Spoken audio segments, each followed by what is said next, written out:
Stuff you got to know before you start flipping homes. Ryan, lead. Now this is different than having a lead foot. Yes. And 100% of victims that die from lead is probably from a bullet. Unless you're in an accident with a certain spouse of mine who shall remain unnamed, and she's I call her road rage and rocket fuel. Oh, okay. And she hasn't been in any accidents yet, but let's say she has a lead foot. Oh, yes. Okay. Now there's some lead in homes. Yes, there are. And most of the time you can, most of the time you don't need to test at all, really. Mm-hmm. Because let's say you have lead paint. Mm-hmm. The best thing you can do is paint over it and not eat it. Don't dig at the paint.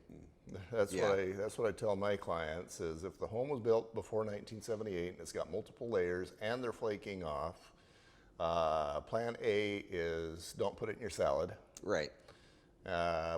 And don't lick it off the side of the house. Too late. There is a potential risk because maybe the stuff falls into the soil and then maybe you've got children that eat it.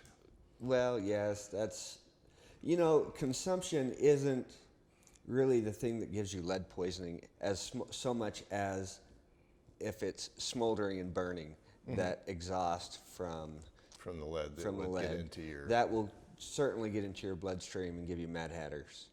Now, as far as consumption, 98% of that lead is actually going to come out of your system. Mm-hmm. And the 1% or 0.0 or whatever it might be that gets in your system isn't going to be enough to harm you. So you're basically indicating that, it basically has to be something where there's a consistent dose of lead over time. There does.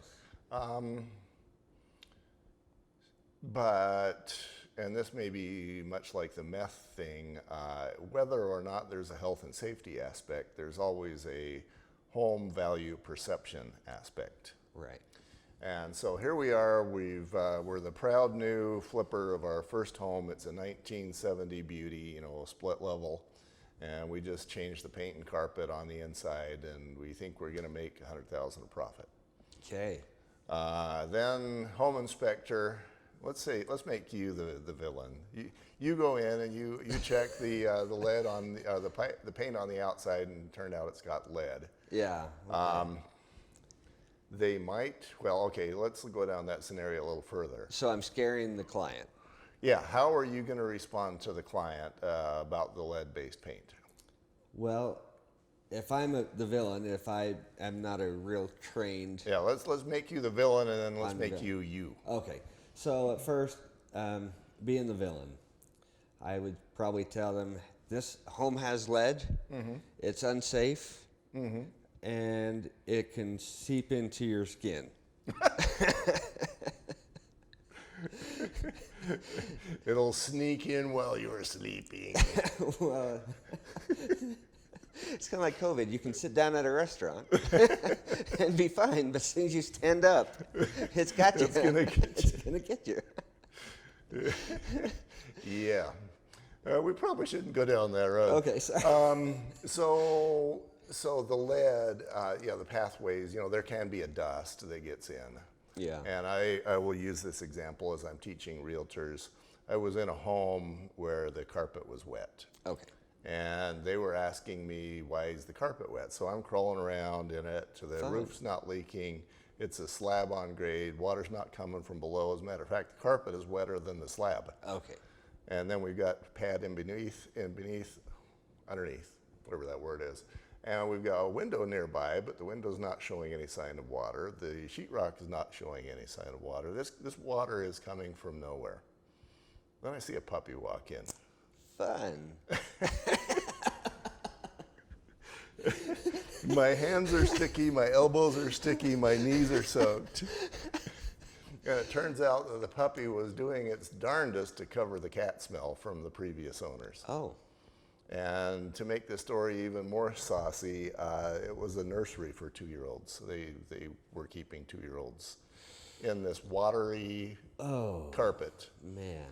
every day.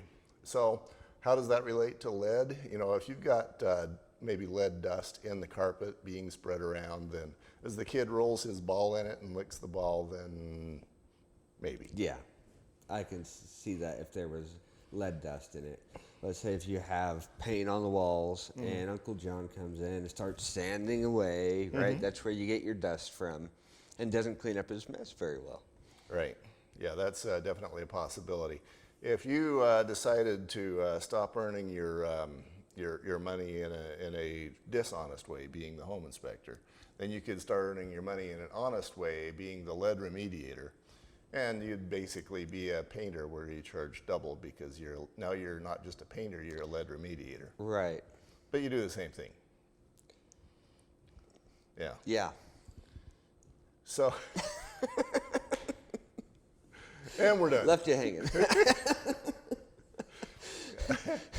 So, you know, where am I even going to go with this? So bottom line is, for me, the lead is more of a perceived value thing. You just don't need to give your buyers a reason to be terrified. Right. And you know, I've heard so many people say, well, it's in the pipes. It's in this, it's in that. Well, if you do end up with cancer or something down the road, how do you know it's not the paint you were sniffing when you were 5? And as relates to lead in the plumbing, you know, there's actually lead plumbing, which you never see that. And that would only be in homes that were built in like 1908. And then there's lead solder that is more recent, but EPA has required cities to cause water to be depositional rather than corrosive. So the idea is that water can corrode the pipes, or it can deposit stuff within the pipes. Okay.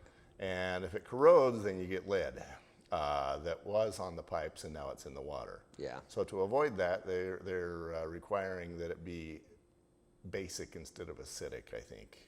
I could be wrong. It could be the other way around. Well, it makes sense being basic because the acidic is more corrosive. Yeah, true. So if the city is required to make it a basic pH, then whether there is, and this is by design, whether there is lead or not, you're protected from it. Well, and they actually come out with code nowadays saying that they cannot sell parts of plumbing that contain lead at all. Yeah. So for me, lead is a much lesser issue, but it can still terrify a home buyer. So you still got to know, you still got to be prepared. Once they find that, if they're not up to speed, doesn't matter what you tell them, they're not going to listen. They're going to be certain that it's going to kill them. Right. And a little deal like lead just killed your deal. So you got to be aware of that. You should test for that. There's a place, Lead Check, or you could go to Home Depot and get some lead testers. You can get those little lead testers. And that helps you avoid the drama. We'll be right back.